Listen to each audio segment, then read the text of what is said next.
নমস্কার দর্শক বন্ধু, আমি শ্রী প্রদীপ। প্রত্যেকবারের মতন এবারেও একটি নতুন আলোচনা, নতুন নয়, প্রত্যেক বছরই শেষে আমি এই আলোচনাগুলো করি যে নতুন বছর আসার আগে যখন আমরা পুরনো বছরকে বিদায় জানাই, অর্থাৎ 2025কে আমরা বিদায় জানাবো, আমরা বরণ করব 2026কে। তো এই 2026, এই যে আমাদের 12টি রাশি, মেষ থেকে মীন, এই 12টি রাশির জাতক বা জাতিকাদের সময় কি রকম যাবে, কি সাবধানতা অবলম্বন করবে, কি করলে জীবনে প্রতিষ্ঠিত হবে, কি করলে 2025-এ যে ব্যর্থতার শিকার হয়েছিলেন সেই ব্যর্থতা তার জীবন থেকে দূরীভূত হবে, সেটা নিয়ে আজকের আলোচনা। আমরা মীন রাশি নিয়ে, অর্থাৎ আমাদের রাশি চক্রে দ্বাদশ রাশি অর্থাৎ মীন রাশি নিয়ে আলোচনা করছি। মীন রাশির মালিক বৃহস্পতি, আমরা সবাই জানি। তো এই মীন রাশির গোচরগত ফল কি হবে সেটা নিয়ে অবশ্যই আলোচনা করব। তার আগে আমি একটি কথা বলবো, প্রত্যেকটি জাতক বা জাতিকার, সেটা মীন হোক বা সেটা মেষ হোক, 2026 সংখ্যা তত্ত্ব অর্থাৎ কিরো সাহেব যিনি আবিষ্কার করেছেন, এই সংখ্যা তত্ত্বের মতে 2026 অর্থাৎ 2026, যদি এই সংখ্যাটাকে আমরা যোগ করে দিই তাহলে আমরা পাবো এখান থেকে 10। এই 10কে যদি আমরা যোগ করি তাহলে কিন্তু পাবো আমরা 1। এই 1 সাইনটা নির্ভর করে রবির উপরে, আমরা জানি। অর্থাৎ রবির ইয়ার হচ্ছে এই 2026।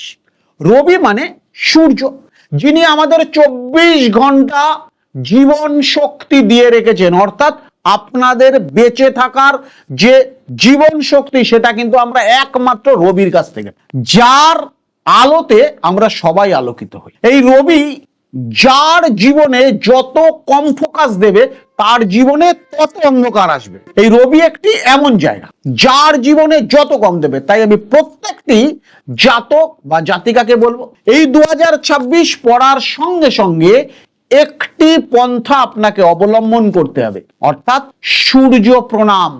সূর্য প্রণাম করা আপনাকে শিখতে হবে এবং এই একটি বছর শুধুমাত্র স্নান করে উঠে একটু সময় নিয়ে সূর্যর প্রণাম মন্ত্র বলে পূর্ব দিকে মুখ করে সূর্য প্রণাম করুন। দেখুন না, যে বছরগুলো আপনি ফেলে দিয়ে আসছেন তার থেকে 2026 আপনি ভালো থাকেন কিনা। কোনো জ্যোতিষের কাছে যাওয়া লাগবে না, কোনো জ্যোতিষের পরামর্শ আপনাকে নিতে হবে না। আমি শ্রী প্রদীপ গ্যারান্টির সঙ্গে আপনাকে বলছি, 3টে মাস করুন। 3টে মাস করে আপনার বিগত হারিয়ে যাওয়া যে কোনো মাসের সঙ্গে তুলনা করুন, দেখুন আপনি ভালো আছেন, ভালো আছেন, ভালো আছেন। অর্থাৎ সূর্যের আশীর্বাদ যদি আপনি পান। তাই প্রত্যেকটা লোককে বলবো সূর্য প্রণাম করাটা অভ্যাস করুন।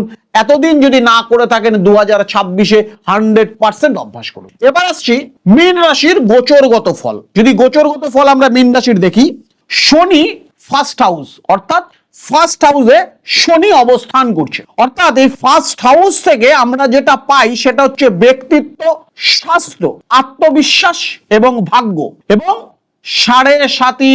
শনির 7.5 শেষ পর্ব, অর্থাৎ শনি ফার্স্ট হাউসে অবস্থান করছে, বৃহস্পতি 4th হাউসে অবস্থান করছে। বৃহস্পতি গোচরগত যদি 4th হাউসে অবস্থান করে, সেই স্থানে গৃহে মাতা, সম্পত্তি, সুখ কিন্তু আমরা এখান থেকে বিচার করি বা দেখি। জুন অক্টোবরে কর্কট 5ম স্থান, যেখান থেকে প্রেম এবং শিক্ষা আমরা দেখি।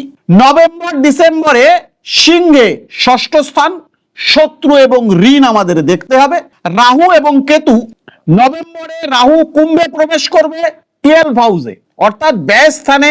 কেতু সিংহে 6ষ্ঠ হাউসে প্রবেশ করবে। এবার 25শে নভেম্বর থেকে রাহু মকরে 11তে অর্থাৎ 11th হাউসে, আবার কেতু কর্কটে 5মে কিন্তু গোচরগত ফল এরা দেবে। এবার প্রচুর লোক আমাকে বলবেন যে প্রদীপ দা, গ্রহ কোথায় বসে আছে, কোন গ্রহে বসে আছে সেটা আমরা জানি না, আলটিমেটলি 2026 আমাদের কেমন যাবে আপনি একটু বলেন। সেই বিশ্লেষণটাই এখন করব, কারণ প্রচুর লোক অলরেডি আমাকে কিন্তু এই প্রশ্ন করতে শুরু করেছেন। তারা যখন চেম্বারে আসেন, যখন আমি তাদের বলি অন্যান্য জ্যোতিষের মতন যে আপনার 2nd হাউসে বৃহস্পতি বসে রয়েছে, 2nd হাউসে অমুক বসে রয়েছে, সবার একটাই প্রশ্ন যে প্রদীপ দা, 2nd হাউসে বৃহস্পতি বসে থাকলে তার ফলটা কি দেয় সেটা যদি আমি জানতাম তাহলে কি আমি আপনার কাছে আসতাম না। আমি তাদের বলি যে আমরা অনেক অনুষ্ঠানে দেখি বা সোশ্যাল মিডিয়ায় দেখি প্রচুর জ্যোতিষ এভাবেই আপনাদের বলছে যে 7th হাউসে মঙ্গল বসে রয়েছে, আপনি মঙ্গল লগ্ন থেকে আপনি 7 নম্বর ঘর ঘুরুন অ্যান্টি ক্লকওয়াইজ। বলতে যদি আমরা এগুলো গুনতেই পারতাম তাহলে তো আমরাও আপনার মতন জ্যোতিষ হতাম। তার কথাটাও যুক্তি আছে। তাদের জন্য আমি আজকে ভাঙছি। আমার প্রত্যেকটা অনুষ্ঠানে আমি আপনাদের ভেঙে ভেঙে বলি, কারণ আমার অনুষ্ঠানে কোনো রকম জটিলতা আমি একদম রাখি না। যেটাতে আপনারা বুঝবেন সে ভাষাতেই আমি কথা বলি। এবার আসি আমি কর্মজীবন বা ব্যবসা নিয়ে, অর্থাৎ মীন রাশির জাতক বা জাতিকা। শনি আপনার জীবনে প্রথম স্থানে থাকায় আপনার কর্মজীবনের দায়িত্ব শৃঙ্খলা বাড়বে। আপনি আপনার লক্ষ্যে অর্জনে দৃঢ় প্রতিজ্ঞ হবেন। সহজ পথে সাফল্য কিন্তু আপনার আসবে না, কঠোর পরিশ্রম করে কিন্তু আপনাকে সাফল্য আনতে হবে।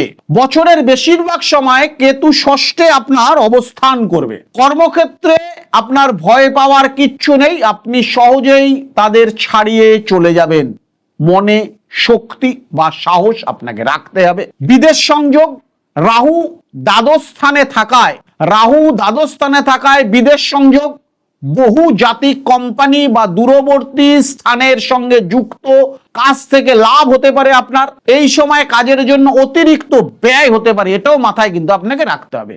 বছরের শেষ 25শে নভেম্বরের পর রাহু আপনার 11th হাউস অর্থাৎ আয় ভাবে থাকবে, কেতু পঞ্চম স্থানে থাকবে। গোচর করায় আর্থিক লাভ এবং কাজের নতুন জায়গা বা নতুন পরিকল্পনা আপনি করতে পারেন। আলটিমেটলি আর্থিক জীবন অর্থাৎ ফিনান্সের জায়গা যেটা রয়েছে, ফিনান্সের জায়গা কিন্তু আপনার খুবই সুন্দর। ফিনান্সের জায়গায় বেশিরভাগ সময় রাহু 12 হাউস অর্থাৎ ব্যয়ে থাকায় আপনার ব্যয় অনিয়ন্ত্রিত হবে, অর্থাৎ ব্যয়কে ধরে রাখতে পারবেন না, দুমদাম করে খরচ হয়ে যাবে। দর্শক বন্ধু, সেই জায়গাটায় একটু নজর রাখতে হবে। বিশেষ করে আপনার নভেম্বরের 25 তারিখের পর রাহু 11th হাউসে অর্থাৎ আয় ভাবে প্রবেশ করলে আপনার আয় দ্রুত বৃদ্ধি হবে এবং আর্থিক শিথিলতাও আসবে। সেই সময় আপনি করতে পারেন কোনো জায়গায় টাকা ইনভেস্ট করে রাখতে পারেন, কোনো জমিকে কিনে রাখতে পারেন। ফ্ল্যাট কেনার জন্য বা জমি ক্রয় করার জন্য কিন্তু আদর্শ সময়। দাম্পত্য সুখ, বছরের প্রথমার্ধে অর্থাৎ জানুয়ারি থেকে মে পর্যন্ত বৃহস্পতি আপনার চতুর্থে অবস্থান করছে, অর্থাৎ আপনার পারিবারিক জীবন অর্থাৎ স্বামী স্ত্রীর সম্পর্ক, বাড়ির সব লোকের সঙ্গে আপনার সম্পর্ক কিন্তু খুব ভালো থাকবে।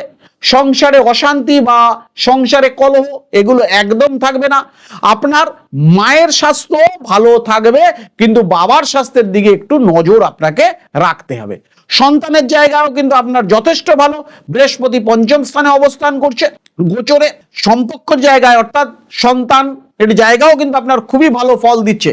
তাই দর্শক বন্ধু, যারা মীন রাশির জাতক বা জাতিকারা আছেন, আলটিমেটলি 2026 একটি জায়গা যদি আমি বাদ দিই, আলটিমেটলি জায়গা আপনাদের প্রত্যেকটাই ভালো। তাই 2026-এ যেন ব্যর্থতার শিকার না হন।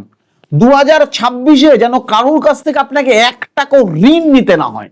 2026-এ যেন আপনি নিজের পায়ে নিজে দাঁড়াতে পারেন। 2026-এ যেন একটি গাড়ি কিনতে পারেন। 2026-এ যেন আপনি স্বপ্ন পূরণ করতে পারেন। এই দৃঢ় বিশ্বাস নিয়ে আপনার এই গোচর ফল এবং আপনার জন্মগত গ্রহ ফল, এই দুটিকে যে কোনো একটি ভালো অ্যাস্ট্রোলজার দিয়ে বিচার করিয়ে নিন।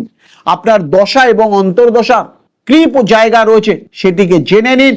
100% 2026 আপনাকে সফলতার শিখরে তুলে দেবে। দর্শক বন্ধু, আমি শ্রী প্রদীপ গ্যারান্টির সঙ্গে কথা দিয়ে গেলাম। সুস্থ থাকুন, ভালো থাকুন, ভগবানের কাছে কামনা করি 2026 প্রত্যেকটি লোকের সুখ এবং সমৃদ্ধি নিয়ে আসে। নমস্কার দর্শক বন্ধু, সুস্থ থাকুন, ভালো থাকুন।